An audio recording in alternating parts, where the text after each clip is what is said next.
kayak gini.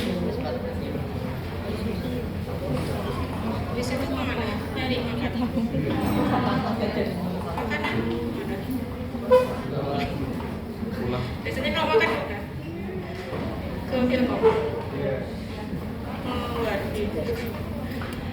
Udah, masuk semua? Ditutup tolong pintunya di belakang.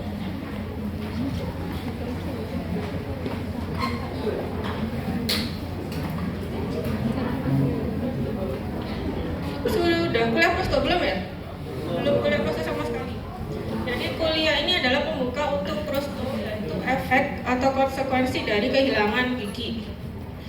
Ada yang tahu nggak? Belum nanya. Ada yang tahu nggak kira-kira kenapa kita butuh kuliah ini? Penting nggak sih? Penting soalnya. Kira-kira kenapa? Menurut kalian kenapa? Pentingnya atau akan digunakan di pasien nanti itu pada saat gimana?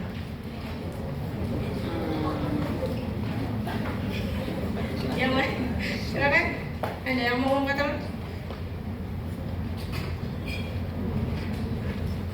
Langsung mematikan muka. Ya, ada yang mau? Silakan, coba. Ya.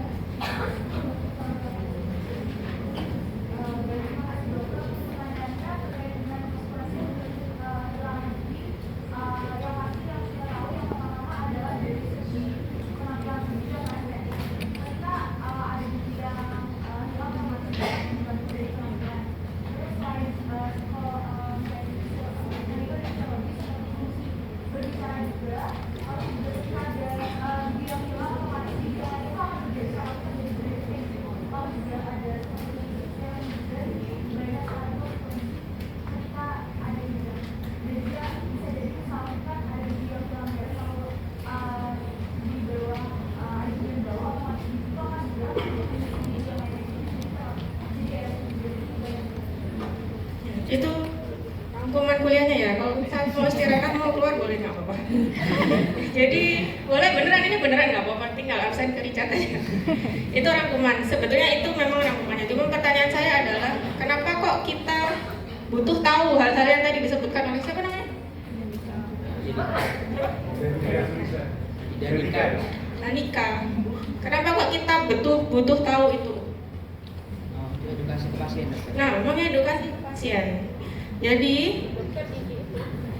dokter gigi itu akan menjadi marketing, setengah marketing. Jadi kalau kalian sudah lulus, kalian tuh harus mengasih tahu pasien, harus menginfokan ke pasien, harus mengedukasi pasien supaya kalian bisa jualan gigi palsu. Dalam tanda kutip ya, jualan. Kenapa kok gigi palsu harus dijual? Karena biasanya pasien itu males bikin gigi palsu. Yang pertama, prosesnya itu panjang. Kemudian alasan paling penting adalah mahal. Gigi palsu itu nggak murah. Nah, begitu kalian sebelum jadi dokter gigi, kalian akan menghadapi koas dulu kan. Setelah ini akan koas. Nah, di koas itu pasien itu mungkin kalian yang cari, kalian yang bayari. Kalian tidak akan merasakan pentingnya ini. Kalian yang bayarin, kalian yang bayar. Mungkin bayari pasien, ada yang bayari perawatannya pasien. Itu mungkin bebannya tidak terlalu berat untuk menjual gigi palsu. Tapi begitu kalian sudah praktek, ini kayak bocoran ya, jadi cheat.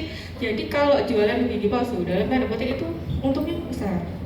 Makanya kan di luar banyak tukang gigi. Karena sebetulnya bikin gigi palsu, nge-lab itu tidak semahal yang ditawarkan, yang dijual, yang dicas ke pasien. Itu. Jadi mengapa kok SP Pros laku? Karena kalau dokter gigi bisa pasang implan, bisa bikin gigi palsu yang bagus, yang nyaman, yang enak, itu harganya pasti mahal. Itu. Nah, sebagus apapun skill kalian, tapi kalau kalian nggak bisa mempengaruhi pasien untuk pasang gigi palsu, percuma. Gitu. Jadi kalian harus mencari celahnya, mencari salahnya, bagaimana supaya pasien ini mau dan teredukasi secara medis untuk membuat gigi palsu, untuk merehabilitasi fungsi dari orangnya. Ya. Dan ini kan beneran boleh keluar. Makan. Kemudian kontennya yang pertama etiologi ya, kenapa bisa terjadi kehilangan gigi, kemudian efek dari kehilangan gigi, dan sekilas tentang pilihan perawatan di prostodontia. Pertama, penyebab etiologi kehilangan gigi. Apa saja penyebab kehilangan gigi? Karies. Nah, terus infeksi, terus cabut, terus karies. Yang paling banyak trauma, karies. Yang paling banyak adalah karies dan penyakit periodontal. Karies. Jadi begitu kalian nanti sudah menghadapi pasien yang atau mungkin cari pasien yang akan terjadi pencabutan gigi itu adalah karena karies, bukan karena pasiennya trauma, jatuh habis kecelakaan tiba-tiba mau dicabut, itu jarang kasusnya dibandingkan karena karies. Kemudian penyakit periodontal, misalnya dia goyang atau periodontitis yang sudah tidak bisa diselamatkan, yang tidak berhasil di treatment, ujungnya akan dicabut. Kemudian perawatan orto, sudah jelas ya, misalnya kita butuh space, biasanya premolarnya dievakuasi. Selanjutnya adalah trauma dan infeksi. Nah, kalau pasien usia 20-30 tahun itu seringnya penyebab kehilangannya adalah karies. Kemudian kalau di atas 40 tahun yang paling sering adalah penyakit periodontal. Jadi kalau masih 2 bulan, 3 bulan pasiennya datang, saya mau cabut gigi. Penyebabnya apa? Sudah bosan sakit gigi. Biasanya gitu. Sudah nggak bisa diselamatkan. Biasanya kalau pasien yang lebih tidak aware lagi, dia tuh mungkin tidak sadar ya ada sisa akar atau sisa akar yang perlu dicabut. Cuman kalau misalnya dia sering sakit, dia lebih seringnya datang karena pengen cabut gigi karena sudah bosan sakit gigi. Jadi sakit berulang, minum obat, sakit minum obat. Dia maksa pengen cabut. Terlepas dari apakah itu masih bisa dilakukan perawatan saluran akar atau perawatan endo, itu nanti pilihan perawatannya bisa kalian tawarkan. Cuman kalau memang akhirnya harus dicabut, nah itu lebih karena awalnya hanya karena karies. Sudah tahu ya mungkin ya perjalanan penyakitnya ya, dari karies kemudian jadi pulpitis, jadi nekrosis, kemudian ada yang abses. Biasanya dia bupil dikit-dikit, mungkin sudah tipis, jadi dia bupil, terus hasilnya harus diekstraksi. Nah, kalau di pasien yang sering banyak hilang, yang sering harus dilakukan pencabutan pertama kali itu adalah gigi 36 dan 46. Alasannya karena biasanya 36, 46 itu tumbuhnya usia berapa? 6 tahun. 6 tahun itu biasanya masih anak-anak atau dia sudah bisa menjaga dirinya sendiri? Anak ya, anak-anak dan yang bertanggung jawab atas kesehatan rongga mulutnya sebenarnya adalah orang tua.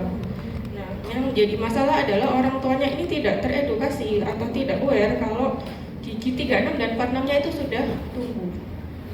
Jadi kalau nanti dapat pasien anak atau kalian kerja di pedo, 36-nya sudah 46 sudah tumbuh dan sudah mulai ada karies, itu kalian bilang ke orang tuanya, ini sudah gigi permanen, bukan gigi susu. Seringnya dianggap gigi susu. Itu ya.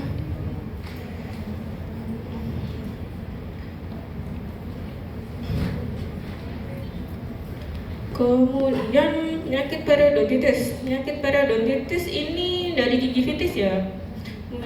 Gingivitis biasa, kemudian jadi periodontitis sampai akhirnya dia goyang. Kalau sudah goyang biasanya prognosisnya nggak bagus, prosesnya tidak baik dan harus dilakukan pencabutan gigi.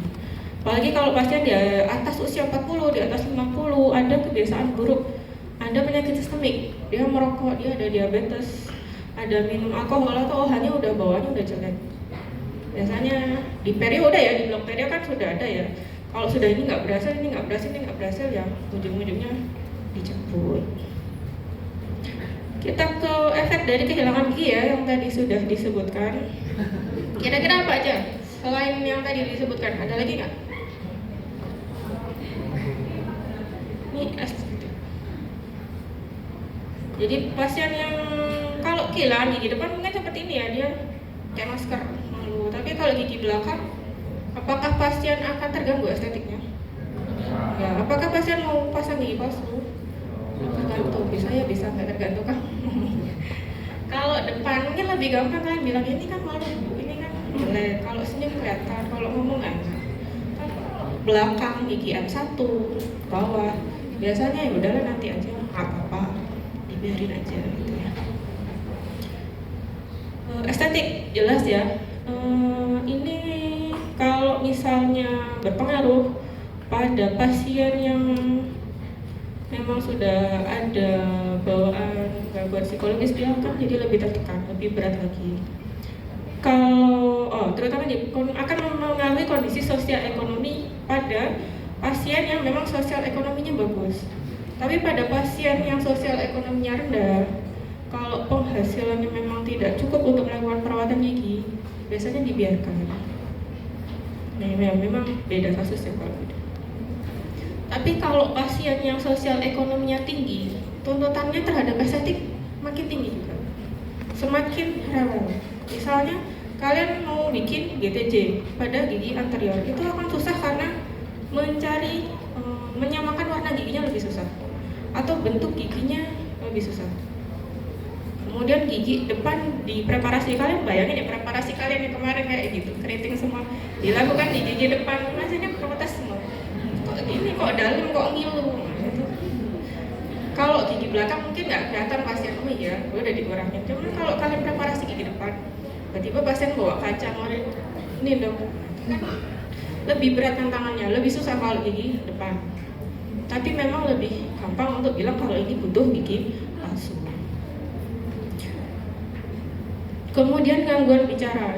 Jadi ada beberapa gigi-gigi yang memang diperlukan untuk berbicara.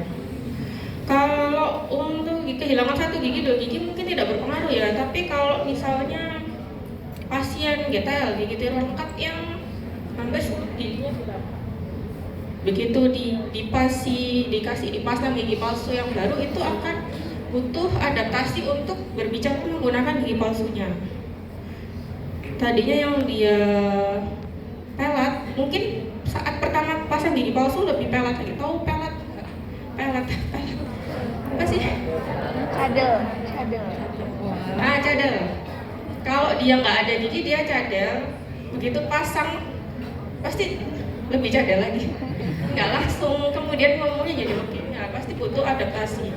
Nah, itu yang pada saat awal kalian treatment, dari awal itu harus bilangnya harus dipakai, butuh adaptasi, nggak bisa langsung enak gitu. Jadi harus diedukasi dari awal.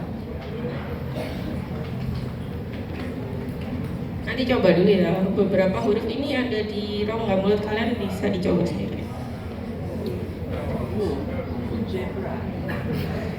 Kemudian drifting, tilting, dan over eruption. Drifting ini bayangin misalnya gigi 36 ya. 36-nya hilang, maka akan terjadi drifting. Yang drifting kira-kira gigi berapa? 37 dan 35-nya dia akan menuju ke area. Kalau drifting itu dia masih tegak giginya, jadi geser aja giginya, jadi jarang-jarang. Kalau tilting dia jadi miring, 35, 37-nya lebih miring. Kemudian over eruption ini gigi antagonisnya, kira-kira gigi berapa? 26 atau 27-nya, tergantung susunan giginya. Dia akan turun mengisi area edentulusnya. Nah, di sini ada yang 36, 46-nya hilang nggak? Coba itu nanti di prospek jadi pasien koas. Nanti biasanya di koas itu nggak jarang pasiennya itu antar temen koas sendiri. Gitu. Jadi boleh ya. Cari koas temen yang bisa dipercaya. Jadi kayak temen jadi milih pasien ke mumpung masa nggak tabrakan. di sini bisa milih dosennya, kira-kira dosennya oke siapa ke dokter gigi. Jadi usia kalian berapa sekarang? 21. Sudah drifting, sudah tilting, atau sudah over eruption atau belum? Hilangnya umur berapa? Itu coba dicek sendiri-sendiri. Kalau sudah mulai mengalami ini, sebaiknya segera mungkin bikin gigi palsu, bisa, gitu ya.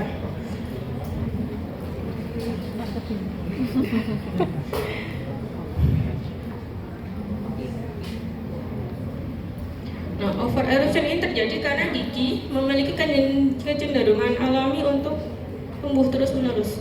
Sama kayak gigi impaksi, sudah bahas impaksi belum? Gigi impaksi yang dia tumbuh ke arah mesial, misalnya 38 dia tumbuhnya mesioversi, dia akan mendorong gigi 37, dia tumbuh mendorong ke arah mahkota. Jadi kalau misalnya kalian pasang mau bikin gigi GTC 35, 36, 37, tapi 38 yang mesio versi 38 nya harus di order dulu, harus dicabut dulu karena nanti sakit. Itu ya. Nanti mungkin di BM akan lebih dijelaskan.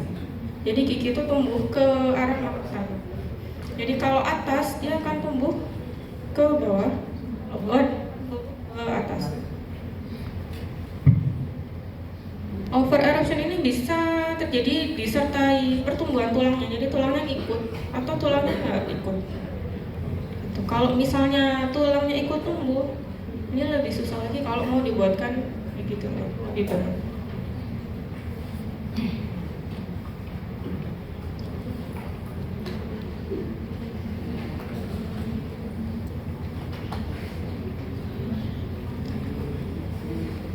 Ini adalah videonya.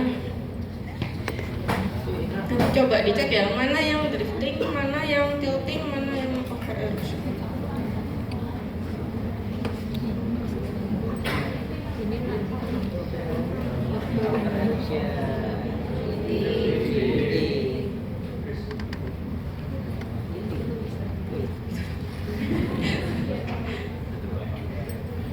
Jadi yang ini dia akan mengalami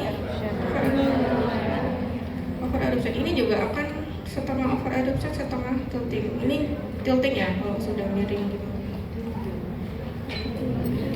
Bukan drifting ya? Kemudian, nah ini dia yang bergeser kemudian menyebabkan multiple diastem, ini adalah drifting. Perhatikan gigi belakangnya, dia akan tumbuh juga ke arah korona, ke arah bawah, ke arah mahkota, dan tidak diikuti pertumbuhan tulang. Jadinya resesi, terlihat seperti resesi gingiva, padahal dia bukan resesi gingiva, dia turun giginya, tidak diikuti dengan pertumbuhan tulang dan gingiva. Kemudian efek berikutnya adalah karies. Jadi kayak yang tadi sudah disebutkan ya, kalau misalnya dia drifting atau dia tilting, itu kan giginya jadi ada celahnya. Yang tadinya mungkin giginya rapi susunannya, ada orto oke banget gitu ya, tapi karena ada satu gigi yang hilang, dia jadi ada celah. Celah ini bisa jadi food infection, dia bisa lebih susah dibersihkan, sehingga menjadi karies lama-kelamaan. Ini ada foto ronsennya ya, dia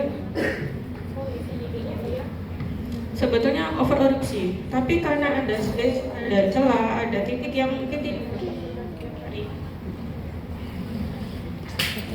jadi karies, jadi radio.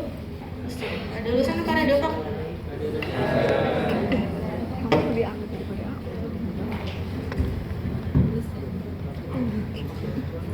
Kemudian ada gangguan perio. Ini gigi yang tadi nggak normal, yang udah bergerak-gerak itu, kalau menerima beban punya, perionya juga pasti akan terpengaruh.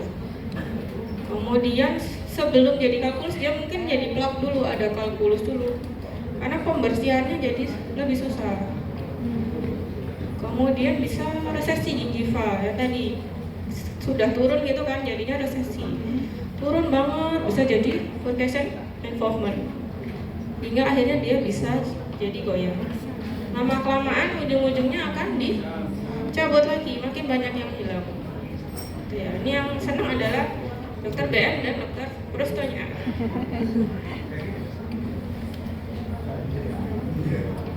Kemudian efektivitas pengunyahan akan berkurang. Kalau tadi kan gigi 36, 46 itu kan yang paling banyak hilang. Ini merupakan gigi utama untuk mengunyah. Kalau hilang, dia akan mempengaruhi pengunyahan. Kalau misalnya lebih parah, pada kondisi yang parah sampai terganggu banget, mungkin pasiennya jadi malas makan, atau pasiennya jadi pilih-pilih makanan yang nyaman, yang bisa dia makan. Biasanya makanan yang nyaman, yang gampang dimakan itu kayak bubur ya. Selain itu, terus sebetulnya makanan yang nyaman dimakan itu adalah kayak cake. Jadi kalau dia males makan, apalagi cewek-cewek ini ya, biasanya udah males makan, males tapi nyemil jalan gitu. Nyarinya yang manis, bis manis asin, bis asin manis. Ya, intinya nyarinya yang enak, yang cepat, yang gampang makannya. Kalau itu diterusin ini pada kondisi yang ekstrim ya, mungkin bisa menyebabkan gangguan sistemik. Kemudian kalau misalnya dia kurang dari 10 gigi, ini jelas ya, kalau misalnya dia kurang dari 10 gigi atau lebih dari 10 gigi, semakin banyak giginya dia akan semakin kehilangan efektivitas pengunyah. Kalau ke 3 sampai 4 premolarnya masih ada, itu masih lumayan gitu, meskipun tetap berkurang pengunyahannya. Yang paling berpengaruh jelas jangan molar dulu, premolar dulu baru anterior karena fungsinya.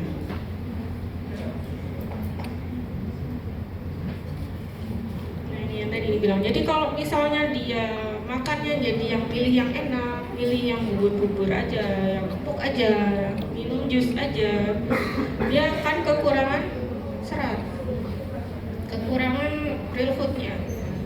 Nah, dia akan mempengaruhi penyakit secara umum, bisa jadi obesitas, bisa jadi penyakit kardiovaskuler, diabetes, gastrointestinal, kemudian sampai penyakit ginjal dan kanker pada kondisi yang ekstrim ya. Tapi biasanya pasien tidak sampai nggak sampai segininya gitu. Biasanya masih tetap makan aja, cuma biasanya lebih memilih yang gampang itu iya.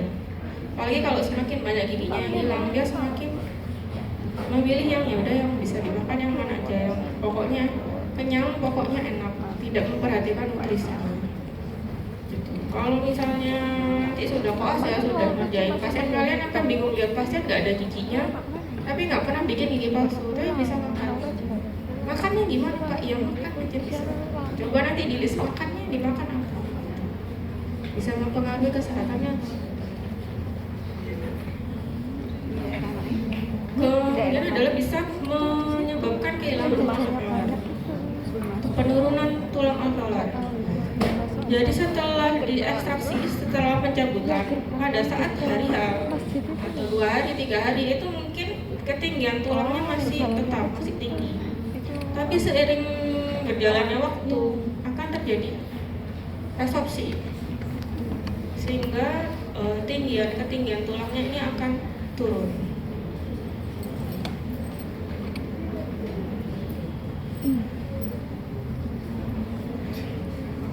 Nah, ini ternyata bukan hanya ketinggian tulangnya turun, tapi secara horizontal dia tulangnya juga jadi lebih menyempit. Jadi nggak cuma turun aja, tapi juga lebih menyempit.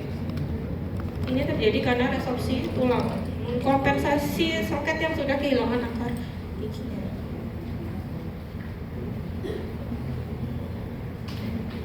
Jadi seberapa banyak? Jadi sekitar 30% dari alveolaris akan hilang. Selama 3 bulan pertama setelah ekstraksi, 2/3 dari jaringan akan mengalami resorpsi. Terutama 3 bulan pertama ya. Habis itu setelah 6 bulan resorpsi itu masih akan terus berjalan. Sampai di atas 6 bulan itu sekitar 0,5-1% per tahun. Ini balik lagi ya ke pasien. Jadi kalau misalnya kalian pasien baru dicabut, kira-kira waktu yang ideal untuk pembuatan GTJ-nya apa? 3 bulan. 3 bulan, di atas 3 bulan idealnya ya, di atas 3 bulan sudah mulai kelihatan. Tapi karena kepentingan requirement, ini biasanya seminggu gitu dong, saya mau cetak biasanya gitu Pak, saya mau cetak. Terakhir cabut kapan? Seminggu, coba lihat dulu mukanya, udah ada resorpsi atau belum? Karena nanti akan mempengaruhi desain dari pontiknya. Gitu. Kalau dia udah resorpsi sudah semakin turun, kan terlihat celahnya semakin jauh.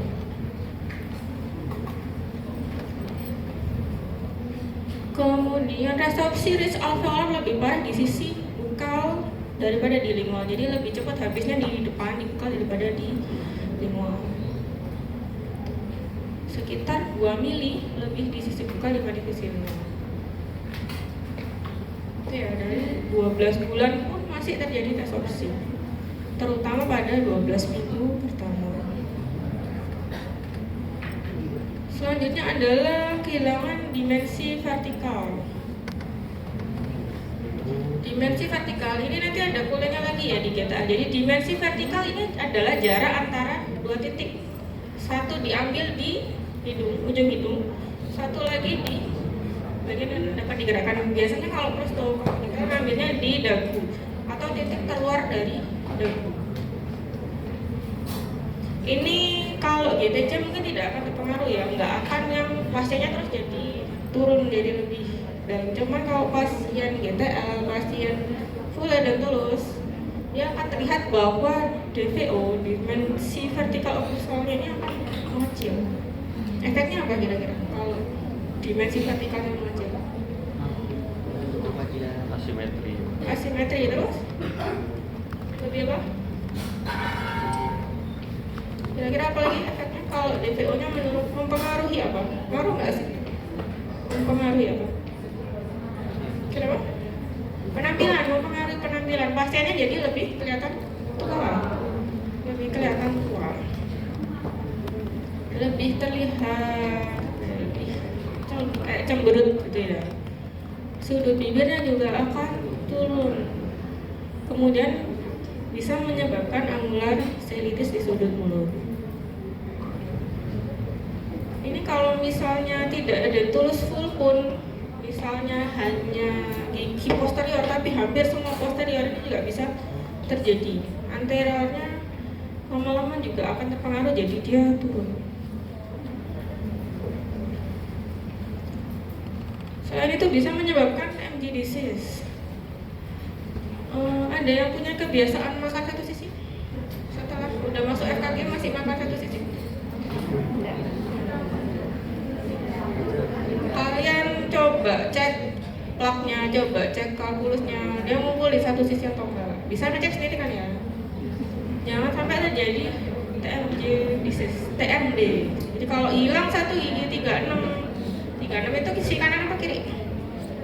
Kiri. Dia makan dengan sisi kanan. Jadi yang tidak hilang giginya, yang tidak sakit itu yang akan dipakai.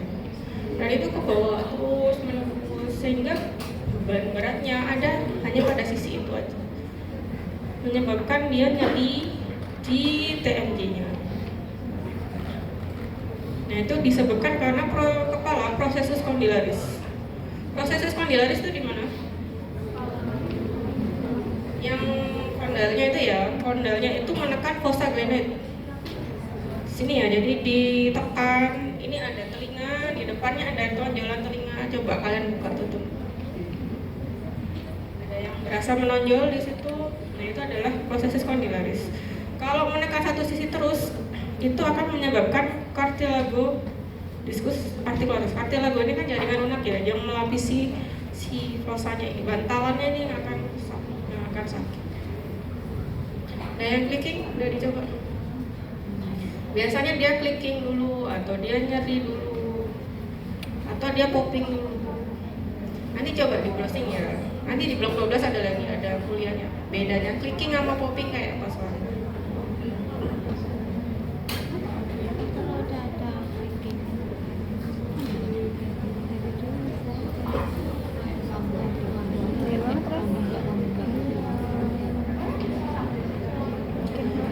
Ini yang hilang gigi berapa aja? Satu. Oh ya, kalau di prostop bilangnya urutan gigi hilang tuh dari 18 jalan ke 11, 21 ke 28, 38 ke 31, 41 ke 48. Jadi urutannya gini ya. Dibiasain. Gigi 1 1 5 1 4, kemudian 4 6 4 7. Anggap M3 nya nggak ada ya.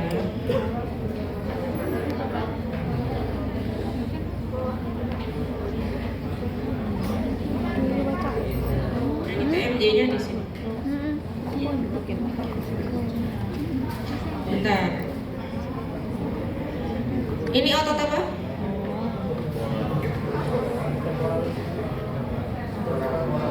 Otot apa?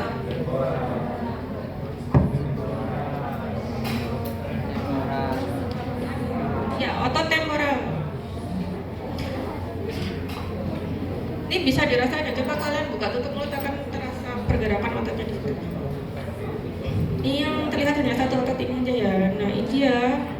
begitu makan akan menekan TMJ di daerah situ.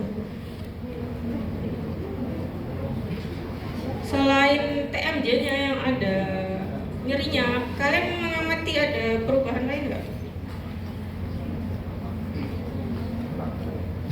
Cek lagi ya, apalagi yang bergerak. Nah, gigi depannya juga akan goyang namanya. Karena DPO-nya tadi kan berkurang. Gigi depannya nggak salah, nggak dosa apa-apa bisa goyang karena ketekan apa-apa. Nah ini pasien yang tadi kalau ditanya ini bisa makan Pak? Bisa kan, makan biasa aja. Pasti jawabannya gitu. Ternyata dia makannya pakai gigi depan. Tapi begitu dilihat gigi depannya udah kelar, udah maju semua, udah produksi semua, udah diastem. Ternyata karena ketekan dari gigi bawah.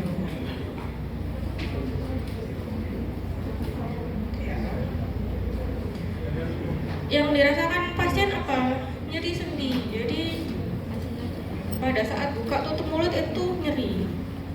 Kadang nggak sampai segitunya, dia buka mulut aja udah nggak nyaman.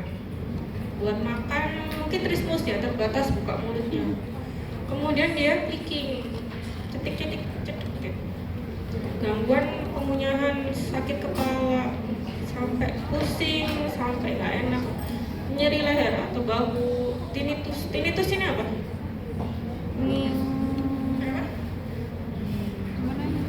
Ya udah ada yang pegang telinga, benar ya. Jadi telinganya berdiri. Kemudian nyeri daerah sinus, deviasi mandibula ke arah yang mengalami gangguan. Jadi tadi udah bilang ya, jadi geser, mandibulanya jadi bergeser. Pada jaringan lunak efeknya apa aja? Ternyata nggak cuma di jaringan keras aja ya, nggak cuma di giginya aja, nggak cuma di TMJ-nya aja, tetapi di jaringan lunaknya.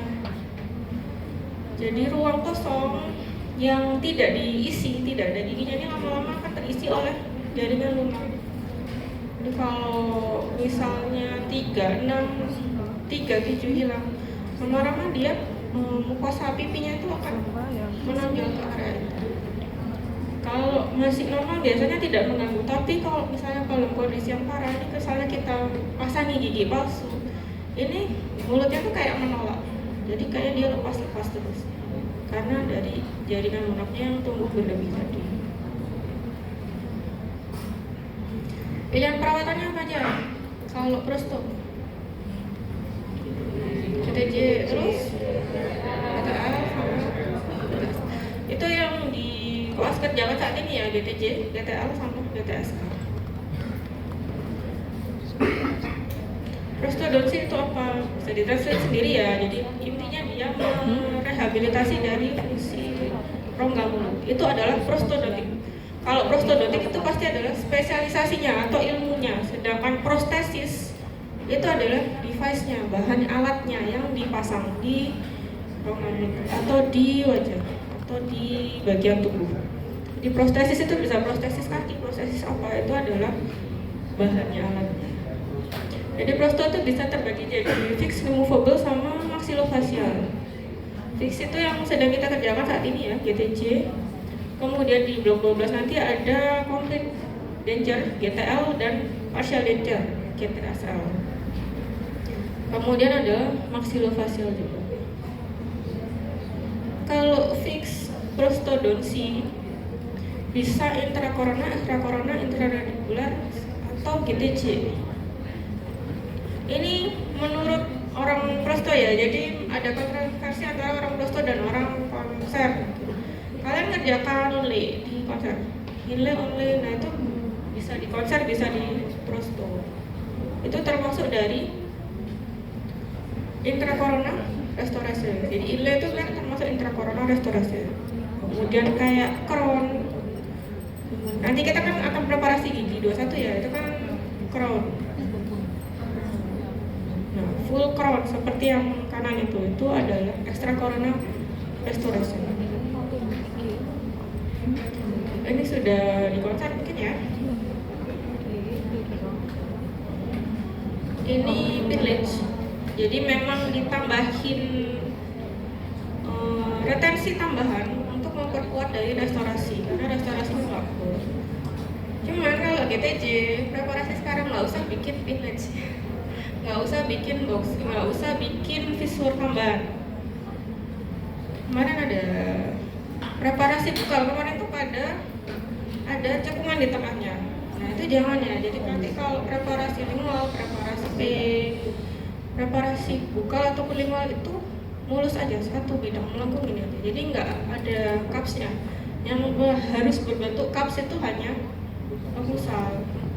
Kecuali kalau mahkota klinisnya pendek atau ada kondisi yang memerlukan retensi tambahan seperti ini, memang ditambahin preparasi tambahan supaya bahan restorasinya masuk ke situ menambah retensi. Tapi yang sedang kalian kerjakan ini kan pada kondisi gigi yang ideal ya, jadi bukalnya, lingualnya itu kalau molar itu mulus aja, satu bidang aja. Itu ya. Fixed prosthodontic ini bahannya bisa mahkota tulang logam, kemudian keramik logam, keramik resin atau kombinasi bahan. Yang dikerjakan sekarang adalah PFM. PFM itu adalah porselen itu metal, logam, dan keramik. Porselen itu masuk ke keramik.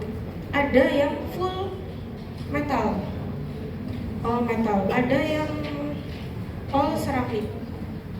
Nah, itu ada kelebihan kekurangannya masing-masing. Ada yang lebih ekonomis lagi, itu adalah full akrilik. Gitu. Tapi balik lagi ya, ada kelebihan kekurangannya masing-masing. Ini berdasarkan coveragenya aja ya.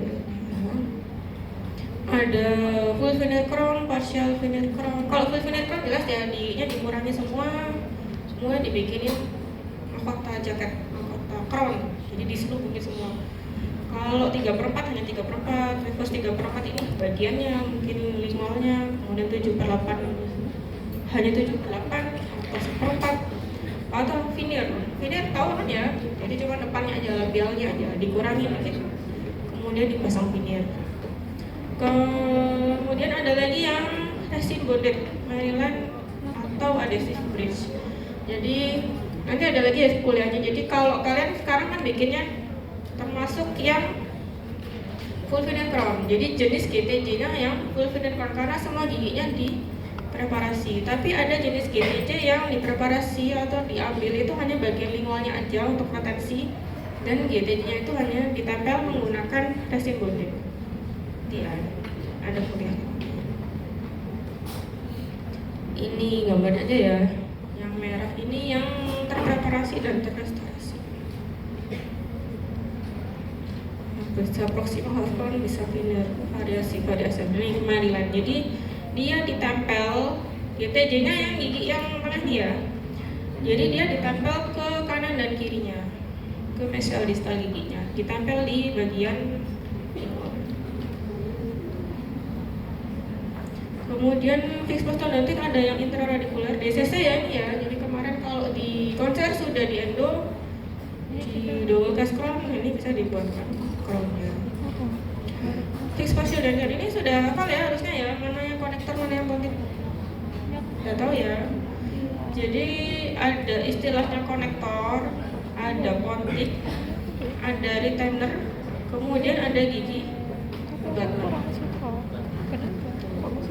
Konektor ini penghubung antara retainer dan pontik.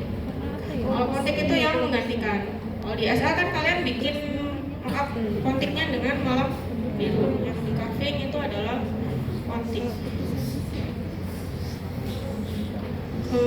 Ini ada GTL dan GTSL.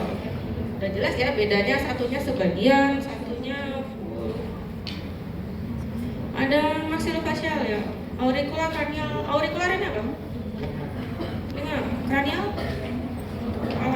Mandibular resection prosthesis. Ini pada kasus pasien yang mungkin CA ya, kanker ya, atau trauma. Kemudian nasal apa? Ini ngecek anatomi. Obturator ini apa? Ya, untuk obturator palatal augmentation palatal lift ini pada pasien CLB biasanya. orbital, nggak tahu lah. Tong prostesis pun ada ya. Ini kalau masuk SP Pros, kalau zaman saya dulu SP Pros tuh ngerjakan ini. Kalau sekarang nggak tahu, berhubung saya bukan SP Pros. Jadi dibikinin prostesis, ya prostesis telinga, prostesis mata, prostesis rahang. Ini masih jam berapa ya? Ya. Oke, ada pertanyaan? Sendok hati. Kenapa? Kenapa? Kayak wajahnya aku nggak. Mau bahas SL bentar ya, mumpung ketemu semua. Jadi kesalahan kalian paling banyak di SL itu apa? Ini bukan cicit, kesalahan apa? Jadi kesalahannya adalah meletakkan mata bornya terlalu miring, bornya getar, bornya apa, jadi bentuknya jarang yang halus, jarang yang benar konvergensinya. Nanti sekarang lagi kerja OP ya, premolar ya. Nanti pas premolar coba dievaluasi lagi, kalian megang bornya itu gimana? Apakah dia sudah sejajar sama gigi atau belum? Terus dilihat lagi, apakah tidak ada undercut atau enggak? Kalau ada undercut nanti nggak bisa bikin provisorisnya, cetaknya susah, bikin provisorisnya nanti biasanya bisa tapi nggak bisa dilepas, nggak bisa dinilai. Nanti di TM sebelum cetak akan ada pengecekan lagi ya, ada undercut atau enggak. Kalau masih ada undercutnya dihalusin, paling nggak ditegakkan supaya nggak ada yang nyantol di cervical. Itu ya. Jadi kesalahan pertama tadi adalah bukalnya belum ada kaps-kapsnya. Yang kedua, bornya miring, terlalu miring. Yang ketiga adalah ini nggak tahu kenapa tadi jarang yang halus, jadi kayak getar, kayak bergaris-garis. Berarti mungkin antara fisurnya yang terlalu dalam atau handling pegangan bornya itu nggak stabil. Kalian kalau ngebor ada fiksasinya nggak sih? Ditaruh kemana tangannya? Ke gigi anterior ya. Jadi di handlingnya dicek lagi. Masih ada waktu. Dan juga ya pokok selesai dulu. Aku ngejar waktu. Ada pertanyaan? Aku nggak suka ngebu. Di sini ada kuliah lagi. Ada apa? Aku suka tracing. Tracing apa? Orto. Suka. Terus sih, pernah harus gitu-gitu. Iya, cuma penempatan titiknya ya. Itu kan kayak gak capek.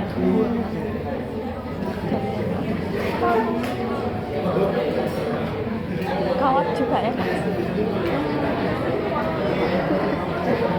Iya, kawat.